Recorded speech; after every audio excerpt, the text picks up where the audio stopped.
দাঁড়িয়ে রাখি না। কেন রাখেন না ভাই? দাঁড়ের ইজ্জত আমি রাখতে পারবো না, সেজন্য দাঁড়িয়ে রাখি না। আবার যা দাঁড়িয়ে রাখে তাদেরকে বলে, এ বেটা দাঁড়িয়ে রাখছো না, দাঁড়িয়ে ইজ্জত রাখতে পারবা, তাহলে দাঁড়িয়ে রাখিও। ইজ্জত না রাখতে পারলে দাঁড়িয়ে রাখার দরকার নেই। দাঁড়িয়ে বেইজ্জত করো না, তাছাড়া দাঁড়িয়ে চাষি বলো।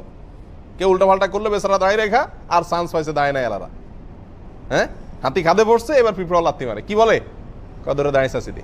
এগুলো খুবই জঘন্য এবং আপত্তিকর মন্তব্য এবং মানে ভিত্তিহীন যুক্তি। সোজা কথা, ইসলাম আপনাকে বলে নাই যে দায় রাখতে হলে দায়ের ইজ্জত রক্ষা করতে হবে, এই কথা বলা হয় নাই।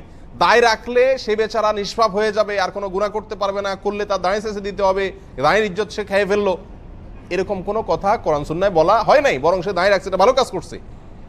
একটা ভালো কাজ করে যদি আরেকটা অন্যায় কাজ করে, তো আপনি তো ওই ভালো কাজটাও করছেন না, আবার বহু অন্যায় কাজও করতেছেন, আপনি তো ডবল গুনাহ করতেছেন।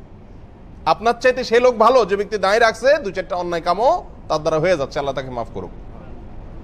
এই যুক্তি যদি সঠিক হয় যে দায় রাখলে দায়ের ইজ্জত রাখতে না পারলে দায় রাখা ঠিক না, তাহলে তো মুসলমান আমাদের থাকা ঠিক না। কারণ ইসলামের ইজ্জত আমরা রাখতে পারি না, অনেক কুকাম করি যাতে ইসলাম বেইজ্জত হয়।